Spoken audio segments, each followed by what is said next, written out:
Assalamualaikum warahmatullahi wabarakatuh. Selamat pagi anak-anakku semua. Pada hari ini, Ibu akan membahas satu topik permasalahan, yaitu mengenai mencegah bullying. Oke? Apa itu bullying? Bullying adalah pengguna kekuasaan atau kekuatan untuk menyakiti seseorang atau sekelompok. Suatu perilaku mengancam, menindas, dan membuat perasaan orang lain tidak nyaman. Jadi bullying ini perilaku yang sering menindas seseorang, mengejek seseorang. Ini sering terjadi di sekolah. Oke, karakter-karakter anak yang biasanya menjadi korban bullying, di sekolah atau di sekitar kita itu biasanya orang yang sulit berteman, orang yang memiliki keluarga yang selalu melindungi, atau dalam artian anak mami. Terus, orang yang dari suku tertentu, misalnya dia dari suku terkecil di daerah tersebut. Terus, selanjutnya, orang yang cacat atau keterbatasan lainnya. Ini juga sering kena bully di sekitar kita. Selanjutnya, orang yang berkebutuhan khusus. Terus, selanjutnya sombong dan lain-lain sebagainya.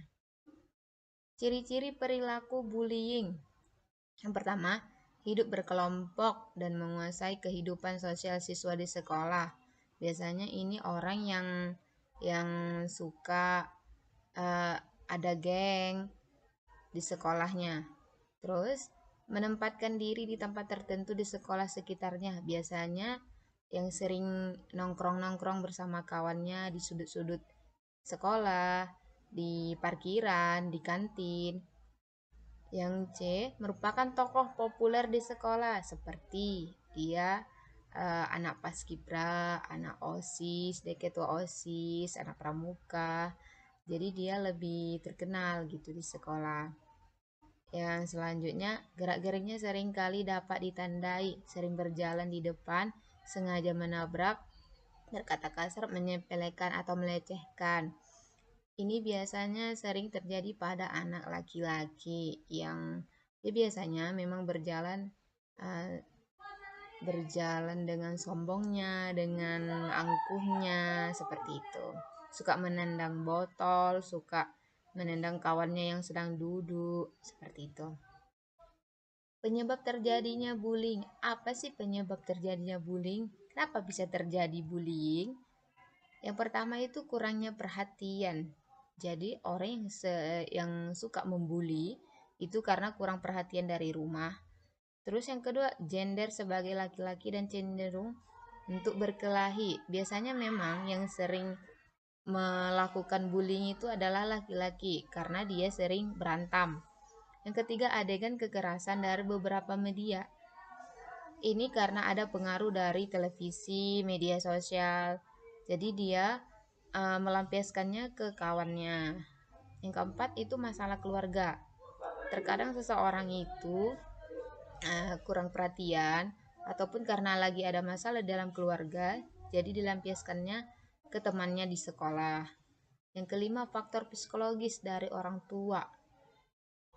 Ini sering terjadi dikarenakan orang tua di rumah sering berantem, sering adu mulut karena sibuk bekerja, jadi tidak memperhatikan anaknya. Yang keenam, kecenderungan permusuhan. Dia suka yang bermusuhan, banyak musuhnya itu. Dan yang ketujuh, riwayat korban kekerasan. Ini sering terjadi pada anak yang sering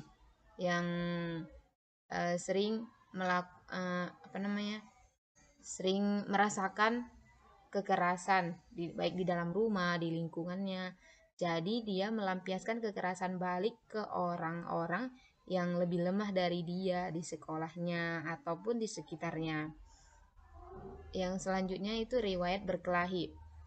Ini sering terjadi memang terhadap laki-laki yang suka berantem, yang berkelahi. Jenis-jenis perilaku bullying. Yang pertama, bullying fisik. Bullying fisik itu seperti menonjok, meninju, menendang, seperti itu. Yang kedua itu bullying verbal, yaitu dengan kata-kata. Mengeluarkan kata-kata yang tidak enak didengar, seperti kata-kata senonoh, kata-kata mengejek, seperti itu ya.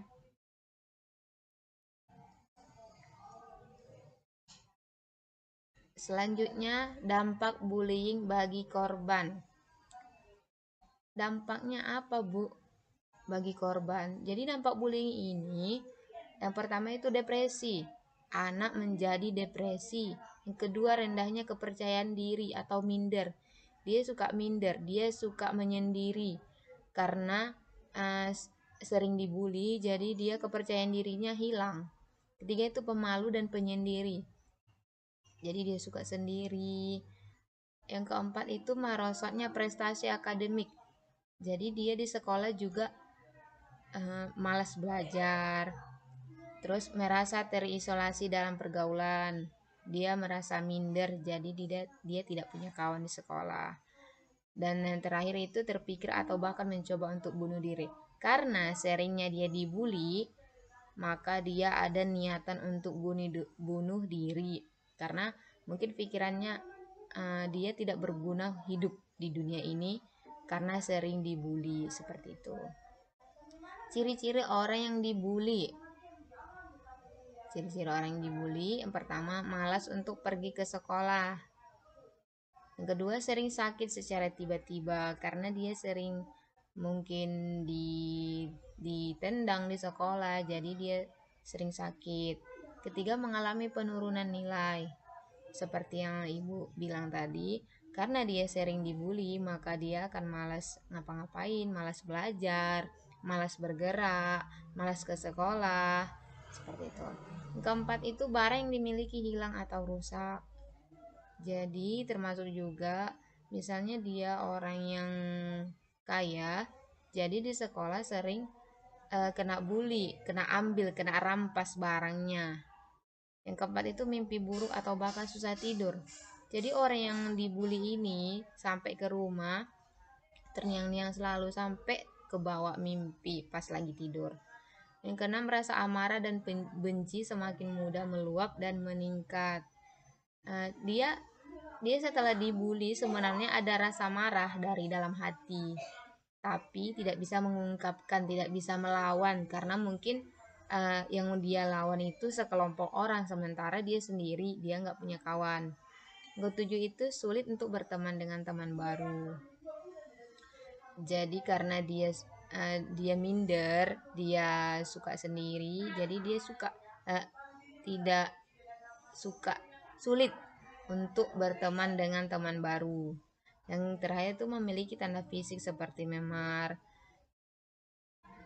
Karena dia sering dibully di sekolah, dia sering ditendang, dia sering ditonjok. Jadi biasanya orang yang dibully itu akan ada eh, tanda fisiknya seperti memar di dahinya atau di tangannya, seperti itu.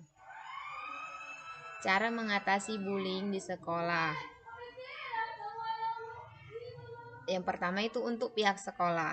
Untuk pihak sekolah mengadakan program penyuluhan anti bullying di sekolah. Yang kedua membuat peraturan dan tata tertib yang ketat. Yang kedua itu untuk guru. Untuk guru menjaga dan memperhatikan siswa dengan baik. Menegur secara langsung anak yang melakukan kekerasan atau penindasan. Melakukan pendekatan dengan orang tua murid.